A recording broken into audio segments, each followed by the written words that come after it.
मेरा नाम प्रीति है। मेरी उम्र 20 साल है। मैं अपनी फैमिली के साथ शहर में रहती थी, जबकि मेरे पापा की फैमिली गांव में रहती थी। काफ़ी सालों से हम यहाँ शहर में रह रहे थे, लेकिन फिर एक दिन ऐसा हुआ कि हमारी पूरी फैमिली को गांव जाकर रहना पड़ गया। गांव में मेरे दादाजी और चाचा चाची रहा करते थे। मेरी दादी जी की मौत अभी कुछ दिनों पहले ही हुई थी। मेरे दादाजी कोई अमीर इंसान तो नहीं थे, लेकिन सुना था कि मेरे दादाजी बिना कोई मेहनत मजदूरी किए ही बहुत सारे पैसे कमा लिया करते थे। किस तरह से कमा लेते थे ये बात तो मुझे पता नहीं थी, लेकिन मैंने नोटिस किया था कि मेरे दादाजी से कभी कभी कुछ औरतें मिलने के लिए आती हैं और उनके साथ जवान लड़की ज़रूर होती थी। मैं जब अपनी माँ से इस बारे में पूछती तो वो मुझे डांट देती थी, कहती कि अभी तुम बच्ची हो, इन बातों में ज़्यादा ध्यान मत दिया करो। लेकिन जब मेरी शादी होने का टाइम आया तो मेरी सास मुझे मेरे दादाजी के पास ले गई। जब मुझे अपने दादाजी की सच्चाई के बारे में पता चला तो मेरे पैरों तले से ज़मीन निकल गई थी, क्योंकि मेरे दादाजी तो मैं 3 भाइयों की इकलौती बहन थी। मेरी मम्मी की हमेशा तबीयत खराब रहती थी, इसलिए मैंने इंटर करने के बाद अपनी पढ़ाई को छोड़ दिया था और हम लोग यहाँ गांव आकर रहने लगे थे। अब मेरा आगे पढ़ने का कोई इरादा नहीं था। मेरे तीनों भाइयों को भी पढ़ाई में ज़्यादा इंटरेस्ट नहीं था। जब से हम लोग गांव आए थे हम लोग बहुत खुश थे, क्योंकि हमने गांव की हरियाली, खेत और गांव की इंटरेस्टिंग चीज़ों को पहली बार देखा था। हम लोग कभी छुट्टियों पर भी अपने दादाजी से मिलने गांव नहीं आते थे, बल्कि हमारे चाचा चाची और दादाजी कभी कभी हमसे खुद ही मिलने के लिए शहर आ जाते थे।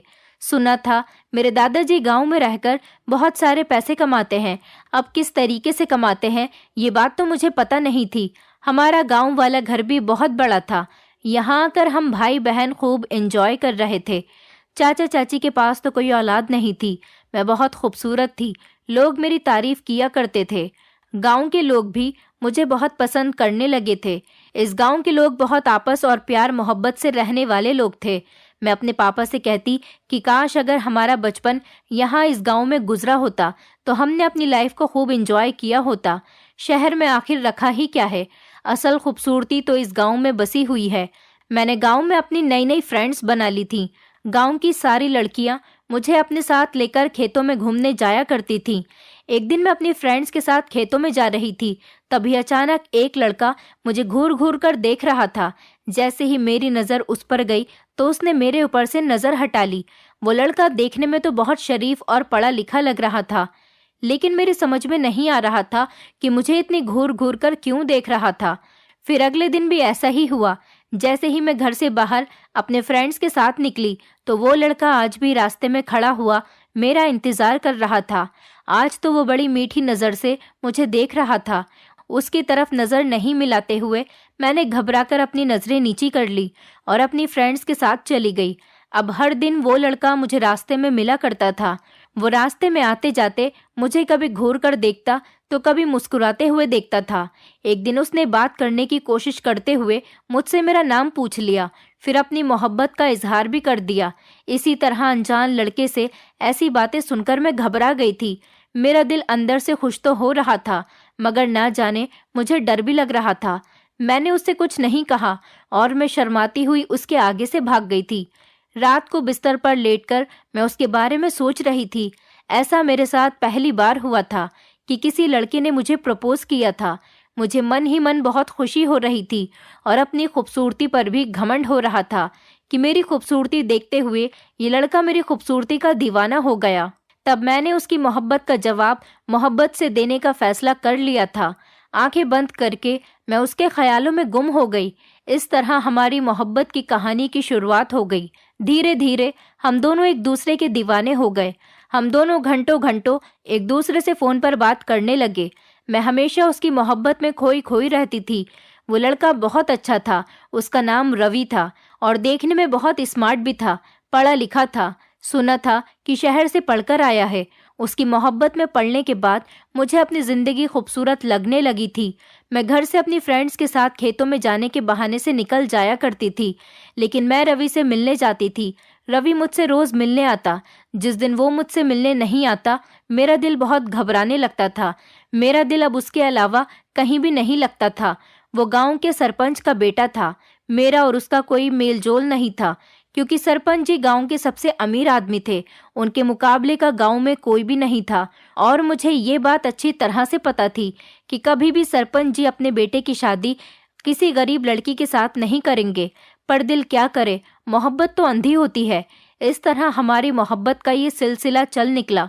हम दोनों रोज एक दूसरे से मुलाकातें करते और सारा दिन एक दूसरे के साथ गुजारते थे और रात को दोनों सारी रात एक दूसरे से फोन पर बात करके गुजार दिया करते थे।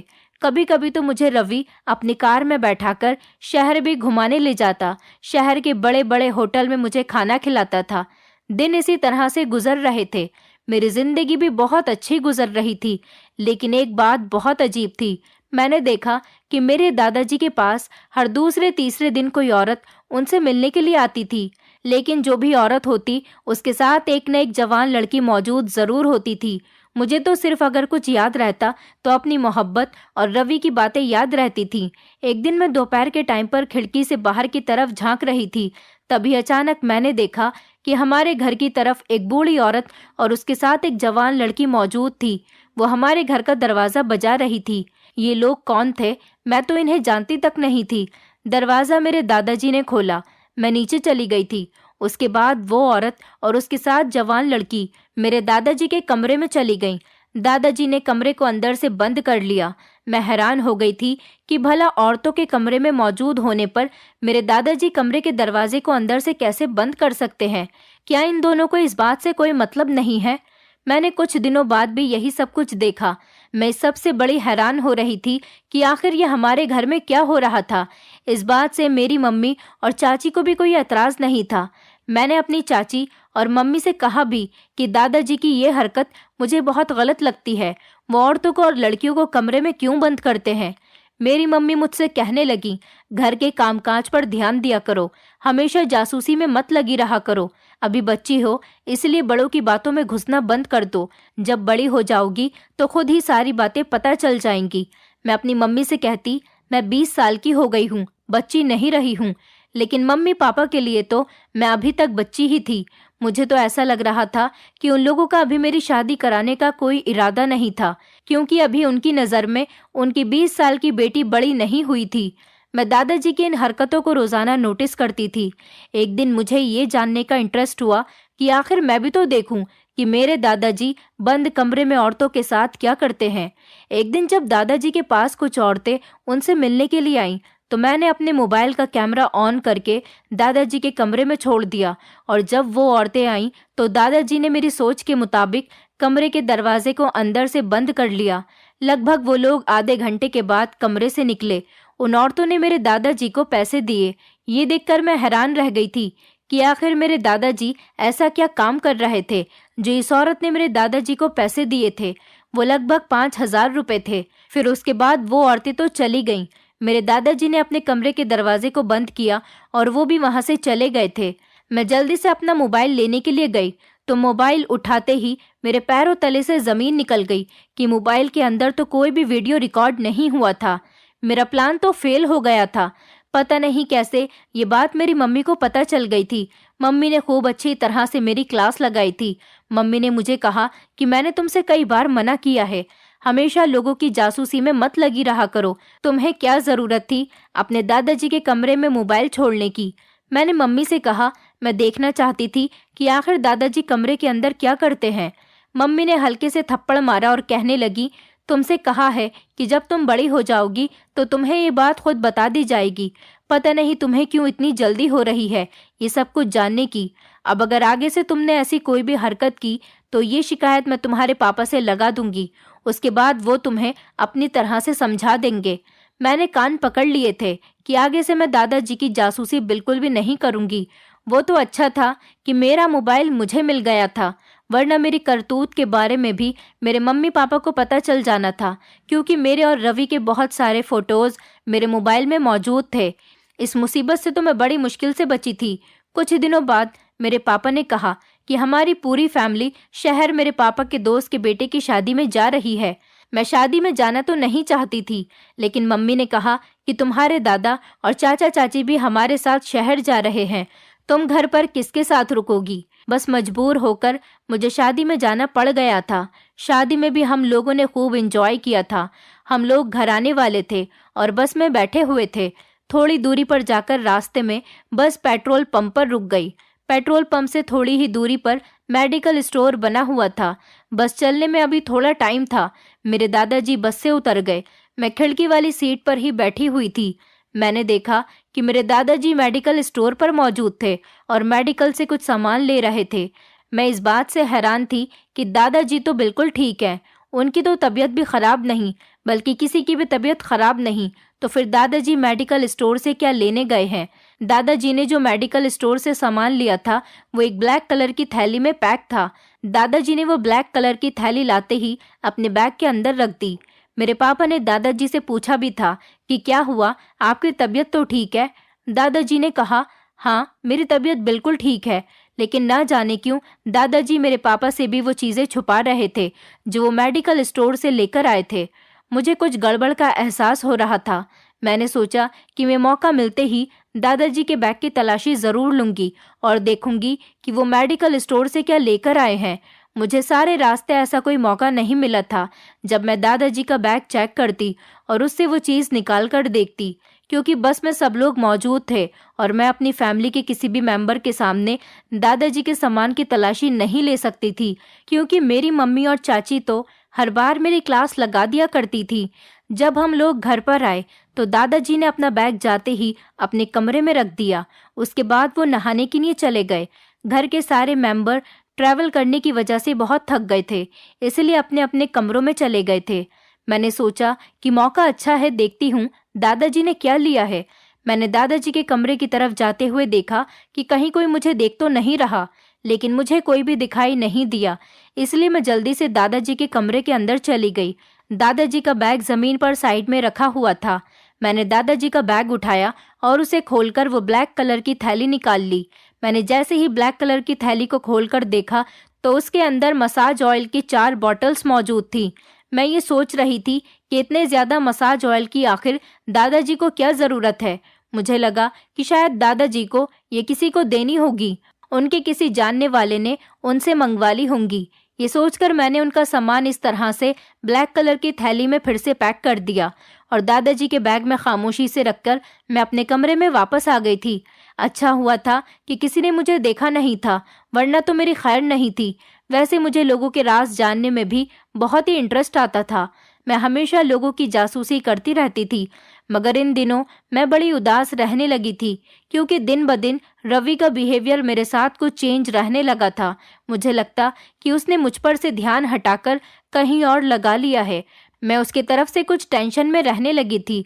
उससे मेरी बात भी कभी कभी होती थी और हम लोगों की मुलाकातें भी बहुत कम हो गई थी। मैं जब भी रवि से मिलने के लिए कहती तो वो मेरा फ़ोन नहीं उठाता, और जब फ़ोन उठा लेता तो ढंग से बात नहीं करता था। मेरी एक दोस्त ने मुझसे रवि और मेरे रिलेशन के बारे में पूछा तो मैंने उसे पूरी बात बता दी।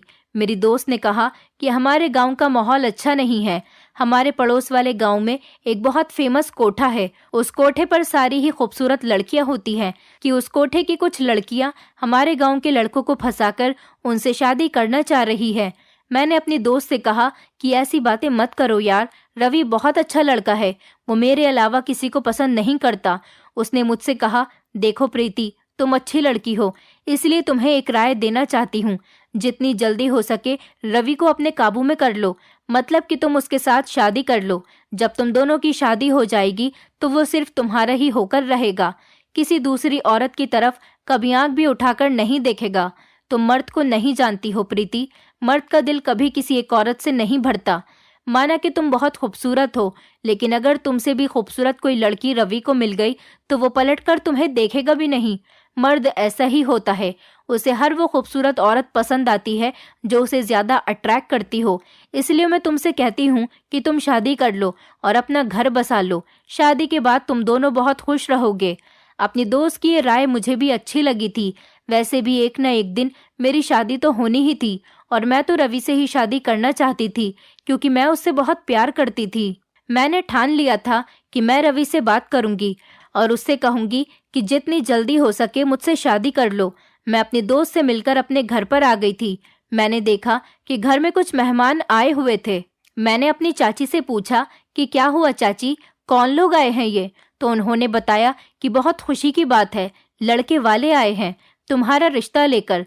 तुम्हें याद है अभी कुछ दिनों पहले गांव में शादी हुई थी जहां तुम भी गई थी, वहां पर वो लोग मौजूद थे और उन्होंने तुम्हें देख लिया था और देखते ही तुम्हें पसंद कर लिया था। ये बात सुनकर मैं हैरान हो गई थी। चाची ने बताया कि ये लोग पड़ोस के ही गांव के हैं, बहुत अमीर लोग हैं और लड़का भी बहुत अच्छा है। तुम्हारे मम्मी पापा जल्द ही तुम्हारी इनके बेटे के साथ शादी कर देंगे और फिर तुम्हें चाय लेकर जानी है। तुम्हारे पापा तुम्हें कॉल करने ही वाले थे। ये बात सुनकर तो मेरी आंखों में आंसू आ गए थे। मैं भागती हुई अपने कमरे की तरफ आई और मैंने कमरे का दरवाजा बंद कर लिया।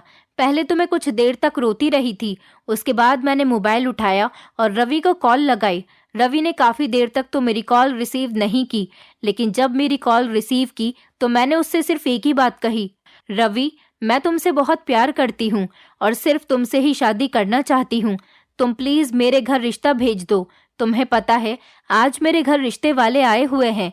अगर मेरे माँ बाप ने मेरी शादी कहीं और कर दी तो हम दोनों की मोहब्बत अधूरी रह जाएगी। इसलिए जितनी जल्दी हो सके तुम कुछ करो ताकि हम दोनों एक दूसरे के हो सके। पहले तो रवि मेरी ये बात सुनने के बाद खामोश हो गया था, लेकिन उसके बाद जब मैंने रोना शुरू किया तो उसने कहा कि ठीक है, मैं कल अपनी माँ को तुमसे मिलवाऊंगा। उस दिन बड़ी मुश्किल से लड़के वाले तो हमारे घर से चले गए थे। अगले दिन रवि मुझे अपनी माँ से मिलवाने के लिए अपने घर ले गया। उसकी बहुत बड़ी हवेली थी। गांव के सरपंच जो रवि के पिता थे वो उस दिन घर में मौजूद नहीं थे। रवि की माँ ने मेरे साथ काफी देर तक बातचीत की थी। उनका बिहेवियर बहुत अच्छा था। उन्होंने मुझसे एक बात कही जिसे सुनकर मैं हैरान रह गई थी। उन्होंने मुझसे कहा कि मैं अपने बेटे की शादी तो करना चाहती हूँ। तुम खूबसूरत भी बहुत हो, तुम मुझे बहुत पसंद आ गई हो, लेकिन इस मामले में मैं और रवि के पिता बहुत सावधानी बरतते हैं। रवि की माँ ने मुझे अपने उसूलों के बारे में काफी देर तक समझाया था, जो काफी हद तक मुझे बहुत अजीब लगे थे। उन्होंने मुझसे कहा कि कल तुम मेरे घर आ जाना, मैं तुम्हें अपने साथ कहीं लेकर जाना चाहती हूँ। उसके बाद ही मैं तुम्हें बताऊंगी कि कब हम तुम्हारे घर रिश्ता लेकर आएंगे। मेरी कुछ भी समझ में नहीं आ रहा था। अगले दिन रवि की मम्मी की मेरे पास कॉल आई। उन्होंने कहा कि बेटी मैं तुम्हें अपने साथ कहीं लेकर जाना चाहती हूँ, तुम मेरे घर आ जाओ, फिर हम दोनों साथ मिलकर वहाँ चलेंगे। मैंने उनसे पूछने की भी कोशिश की कि आप मुझे कहाँ लेकर जाना चाहती हैं, लेकिन उन्होंने मुझे कुछ नहीं बताया। मैं रवि के घर चली गई थी। उसकी मम्मी पहले से ही तैयार होकर मेरा इंतजार कर रही थीं। हम दोनों मिलकर उनके घर से साथ निकल गए थे, लेकिन वो मुझे कहाँ लेकर जा रही थी मेरी कुछ समझ नहीं आ रहा था। थोड़ी देर के बाद हम लोग मेरे घर के ही रास्ते पर पहुंच चुके थे। ये देखकर मेरे होश उड़ गए कि रवि की मम्मी मुझे मेरे ही घर पर लेकर आ गई थी। ये बात मेरी कुछ भी समझ में नहीं आई थी। उन्होंने मुझसे कहा कि तुम अपने चेहरे को अच्छी तरह से ढक लो ताकि तुम्हारा चेहरा किसी को ना दिख सके। मैंने उनके कहने के मुताबिक वैसा ही किया। मैंने रवि की मम्मी को नहीं बताया कि ये मेरा ही घर है। थोड़ी देर के बाद उन्होंने मेरे घर का दरवाज़ा बजाया। दरवाज़ा मेरे दादाजी खोलने आए थे। जैसे ही दादाजी ने दरवाज़ा खोला, उन्होंने मेरी सास को बहुत इज्जत दी और कहा कि आइए भाभी, आप हमारे घर पर आई, हमें बहुत खुशी हुई। उसके बाद हम लोग अंदर चले गए। मेरे दादाजी हम लोगों को अपने कमरे के अंदर लेकर चले गए थे और जैसा कि वो दूसरी औरतों के साथ किया करते थे कि कमरे के अंदर पहुंचते ही वो कमरे के दरवाजे को अंदर से बंद कर लिया करते थे, ऐसा ही दादाजी ने हमारे साथ भी किया था। मुझे डर लग रहा था, लेकिन मुझे इस बात का पक्का यकीन हो गया था कि रवि की मम्मी को ये बात नहीं पता कि मैं इस घर की ही बेटी हूँ, और ना ही दादाजी मुझे पहचान पाए थे क्योंकि मेरा चेहरा दुपट्टे से ढका हुआ था। रवि की मम्मी मेरे दादाजी से कह रही थी कि इस लड़के के साथ मेरे बेटे का रिश्ता लगने वाला है, आप एक बार इसे देख लो और मुझे बता दो। ये बात मेरी कुछ भी समझ नहीं आई थी कि आखिर वो मेरे दादाजी से क्या कहना चाह रही थी। दादाजी ने मुझे बेड पर लेटने के लिए कहा। मैं कंफ्यूज हो गई थी और सोच में पड़ गई थी कि मैं क्या करूं। रवि की मम्मी ने धीरे से मेरे करीब आकर कहा, देखो, अगर रवि से शादी करनी है तो जैसा ये कहते हैं तुम्हें वैसा ही करना पड़ेगा। मैंने ऐसा ही किया। दादाजी के कहने के मुताबिक मैं सीधी सीधी बेड पर लेट गई थी। दादाजी ने मेरी कमीज उठाकर पेट के ऊपर कर दी। इस बात से मैं बहुत ज्यादा डर गई थी। मेरा शरीर बुरी तरह से कांप रहा था और दिमाग ये सोच सोच कर परेशान हो रहा था कि मेरे दादाजी अब मेरे साथ क्या करने वाले हैं। दादाजी ने मेरा पेट खोल दिया था और वह बोतल से तेल खोलकर मेरे पेट पर डालने लगे। ये वही मसाज ऑयल की बोतल थी जो मेरे दादाजी ने मेडिकल स्टोर से खरीदी थी। ये तेल डालने के बाद दादाजी ने मेरे पेट पर खूब अपने कड़क हाथों से मसाज करना शुरू किया। दादाजी पेट को जोर जोर से दबा रहे थे, जिसकी वजह से मेरी चीख निकलने से बच रही थी। मैं अपनी आवाज़ को कंट्रोल कर रही थी क्योंकि मैं नहीं चाहती थी कि मेरी आवाज़ दादाजी सुन ले और वो मुझे पहचान जाएं। मैं बड़ी मुश्किल से ये दर्द बर्दाश्त कर रही थी। लगभग 20 मिनट तक मालिश करने के बाद मेरे दादाजी ने रवि की मम्मी को बताया कि ये लड़की बिल्कुल ठीक है, आप इसकी शादी अपने बेटे के साथ कर सकती हो। थोड़ी देर के बाद रवि की मम्मी ने दादाजी को अपने पर्स से निकालकर 500 के नोटों की एक गड्डी उनके हाथ में दे दी। मैं ये सब कुछ बड़ी हैरानी से देख रही थी और समझने की कोशिश कर रही थी कि ये इतने सारे पैसे रवि की मम्मी मेरे दादाजी को कैसे दे रही है। और फिर दादाजी ने ये क्यों कहा कि अब आप शादी कर सकती हो। हम लोग घर से निकल आए थे। रवि की मम्मी मुझे अपने साथ अपने घर ले गई और उन्होंने ये खुशखबरी रवि को सुनाई तो वो भी बहुत खुश हो गया था। मेरी कुछ समझ नहीं आया था कि वो लोग किस बात की खुशी मना रहे हैं। रवि की मम्मी ने कहा कि हम कल ही तुम्हारे घर रिश्ता लेकर पहुंच जाएंगे। मुझे तो लगा था कि रवि और मेरे रिश्ते में बहुत सारी रुकावटें आ सकती हैं क्योंकि उसकी फैमिली मेरी फैमिली से कहीं ज्यादा अमीर थी, पर बड़ी आसानी से रवि की मम्मी हमारा रिश्ता लगाने के लिए राजी हो गई थी। मुझे तो इस बात की खुशी थी, लेकिन मैंने सोचा कि मैं पहले घर चली जाती हूँ। उसके बाद रवि को कॉल करके उससे इस हकीकत के बारे में पूछूंगी कि आखिर ये सब करने का क्या मतलब था। मैंने ऐसा ही किया, लेकिन रवि ने जो बात मुझे बताई उसे सुनकर तो मुझे अपने कानों पर विश्वास नहीं हो रहा था। रवि ने मुझे बताया कि ये आदमी शादी होने वाली कुंवारी लड़कियों के पेट पर तेल की मालिश करके इस बात का पता लगाता है कि लड़की कुंवारी है या नहीं। मैं रवि की इस बात पर नाराज हो गई थी कि क्या तुम्हें मुझ पर शक हो रहा था जो तुम्हारी मम्मी ने ये सब कुछ किया। रवि ने कहा कि ऐसा कुछ भी नहीं है, यह हमारे गांव की परंपरा है। हर सास अपनी होने वाली बहू को एक बार इस आदमी से चेक करवा लेती है, फिर उस औरत के दिल को तसल्ली हो जाती है, उसके बाद आराम से शादी हो जाती है। मैंने रवि को बताया कि ये मेरा ही घर है। तुम्हारी मम्मी मुझे मेरे घर लेकर आई थी और जिस आदमी ने मेरी मालिश की वो मेरे दादाजी हैं। रवि ये बात सुनकर चौंक गया था। उसने कहा कि तुमने ये बात पहले क्यों नहीं बताई? अगर ऐसा होता तो तुम्हें ज्यादा परेशानी का सामना नहीं करना पड़ता। अगले दिन रवि के माता पिता रवि को लेकर मेरे घर पर आ गए थे। मेरे घर वालों ने उन्हें बहुत इज्जत दी। जब मेरी सास को ये बात पता चली कि मैं इसी घर में रहती हूँ तो उन्होंने ये बात मेरी पूरी फैमिली को बता दी और कहा कि आपकी बेटी तो कुंवारी है। अगर आपकी बेटी मुझे ये बात बता देती तो मैं कभी उसके पेट की मालिश करवाकर ये बात पता न करती, क्योंकि मुझे आप लोगों पर भरोसा है। मेरे घर वाले समझ गए थे कि मैं लड़की को पहले से ही जानती हूँ। मेरे घर वाले रवि और उसकी फैमिली को देखकर चौंक तो बहुत गए थे। अब जबकि रवि गांव के सबसे अमीर बाप का बेटा था और उसका पिता गांव का सरपंच था, तो यही सब कुछ देखते हुए मेरे माता पिता ने रिश्ता फाइनल कर दिया था और पहले वाले रिश्ते पर इनकार कर दिया था, क्योंकि उससे भी अच्छा रिश्ता उन्हें मेरे लिए मिल गया था। लेकिन साथ ही साथ मुझे बहुत डांट भी पड़ी थी। उन्होंने कहा था कि तुमने कब इस लड़के के साथ चक्कर चला लिया, हमें तो इस बारे में कुछ पता ही नहीं चला। जैसे तैसे मेरा रिश्ता तो पक्का हो गया था और साथ ही साथ मुझे अपने दादाजी की ये सच्चाई भी पता चल गई थी कि वो कमरा बंद करके औरतों के साथ क्या किया करते थे। ये टैलेंट मेरे दादाजी के अंदर था कि वो जवान लड़कियों की तेल से मालिश करने के बाद ये बात बता दिया करते थे कि वो कुंवारी लड़की है या नहीं। शायद ये हमारे गांव का रिवाज था। ये रिवाज कब से था और क्यों चला आ रहा था, ये बात तो मुझे पता नहीं थी। मैं इस बारे में भी पता करना चाहती थी, लेकिन अपनी शादी की तैयारियों और शादी की खुशी में इतनी ज्यादा मगन हो गई थी कि मेरे दिमाग से ये बात बिल्कुल उतर गई थी। और अब मुझे ये जानकर कुछ करना भी नहीं था, क्योंकि मेरी शादी होने वाली थी और मैं विदा होकर अपने रवि के पास जाने वाली थी।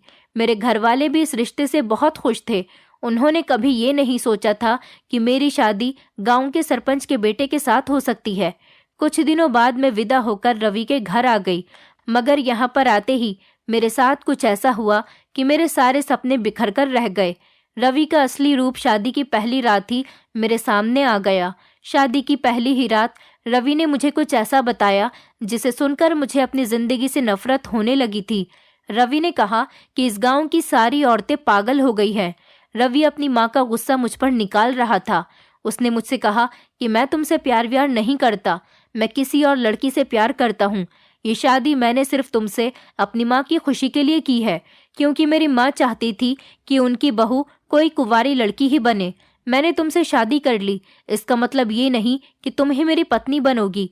मैंने तुम्हें अपने प्यार के जाल में इसीलिए फंसाया ताकि तुमसे शादी कर सकूं और अपनी मम्मी को ये बता सकूं कि मेरी शादी कुंवारी लड़की के साथ हो रही है, जबकि मैं दूसरी लड़की को चाहता हूं। मैं जिस लड़की को चाहता हूं वो कुंवारी नहीं है। ये बात मेरे मम्मी पापा को पता चल गई थी, तो उन्होंने कहा था कि हरगिज वो लड़की इस घर में कभी नहीं आएगी।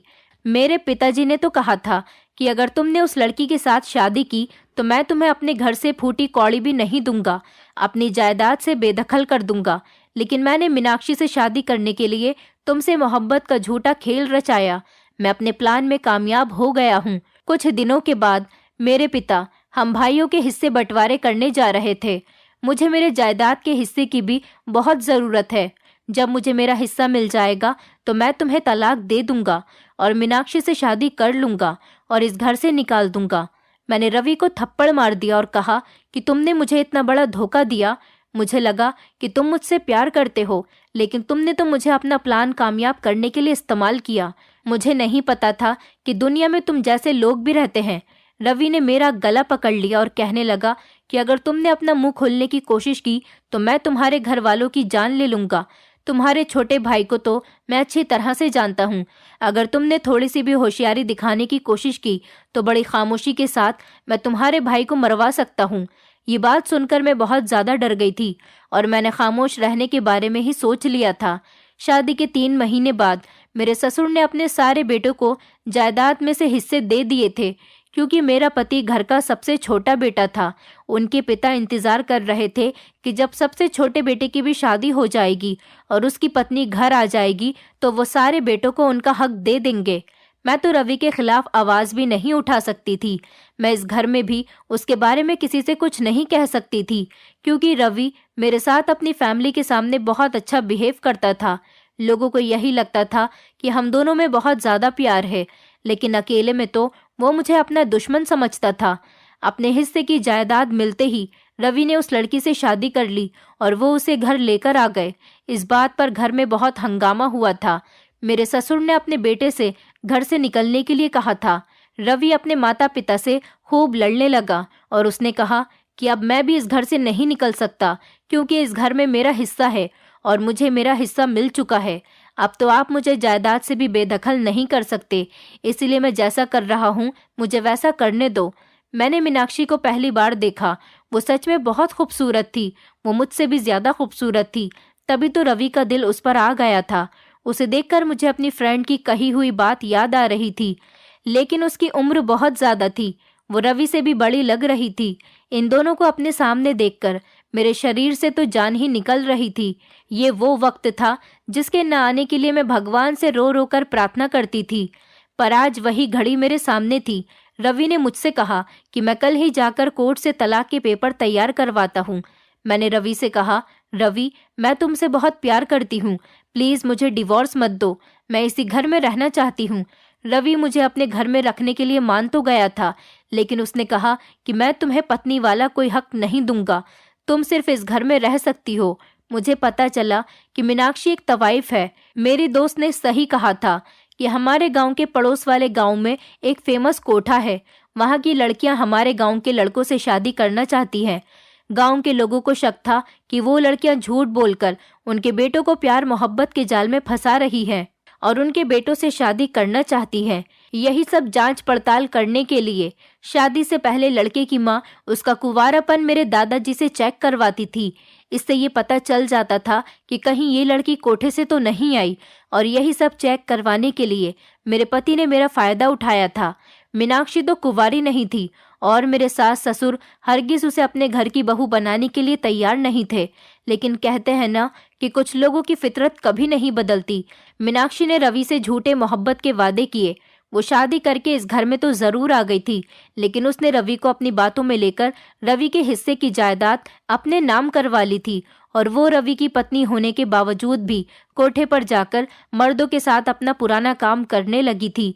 रवि को लगा था कि मीनाक्षी कभी कोठे पर वापस नहीं जाएगी, लेकिन रवि के मना करने के बावजूद भी मीनाक्षी कोठे पर जाती और अपना काम करती थी। मीनाक्षी रवि के साथ बहुत बदतमीजी करती। एक दिन तो वो अपना सामान पैक करके परमानेंट कोठे पर ही चली गई थी।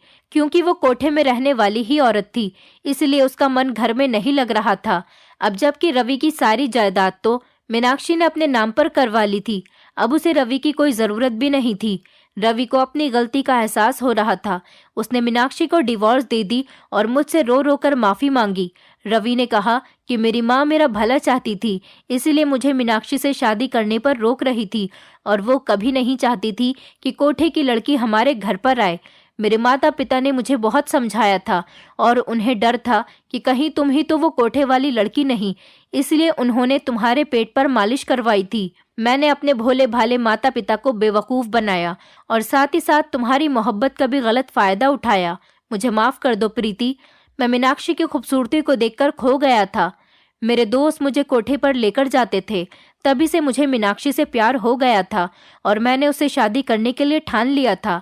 मुझे लगा था कि मीनाक्षी मुझसे शादी करने के बाद कभी इस काम को दोबारा नहीं करेगी, लेकिन मुझे क्या पता था कि वो बहुत चालाक और घटिया है। मैंने रवि को माफ करने से साफ इनकार कर दिया था। रवि मेरे पैरों में गिर गया और मुझसे गिड़गिड़ाते हुए माफी मांगने लगा। मेरे लिए यही काफी था कि उसे एहसास हो गया था उसने तो किसी और को पाने के लिए मोहब्बत का गलत फायदा उठाया था, लेकिन मैंने सिर्फ उससे ही प्यार किया था और हमेशा उसे ही पाने की ख्वाहिश की थी। कुछ महीनों तक तो मैंने रवि को माफ नहीं किया। रवि के माता पिता ने भी उसे बहुत दिनों के बाद माफ किया और फिर अपने दिल को समझाकर मैंने भी रवि को माफ कर दिया और मैं रवि के साथ अब अपनी जिंदगी में खुश हूँ। और मेरे साथ जो कुछ भी हुआ मैं उसे भूलने की बहुत कोशिश कर रही थी, पर भूल ही नहीं पा रही थी। पर धीरे धीरे रवि ने मुझसे इतनी ज्यादा मोहब्बत की कि मैं अपने उस पुराने टाइम को कुछ ही दिनों में भूल गई थी। दोस्तों, उम्मीद करती हूँ आपको हमारी कहानी पसंद आई होगी। कहानी पसंद आई है तो वीडियो को लाइक करें, चैनल पर नए हैं तो चैनल को सब्सक्राइब करें और हाँ, नोटिफिकेशन बेल को जरूर दबाएं ताकि अगली अपडेट सबसे पहले आपको मिले।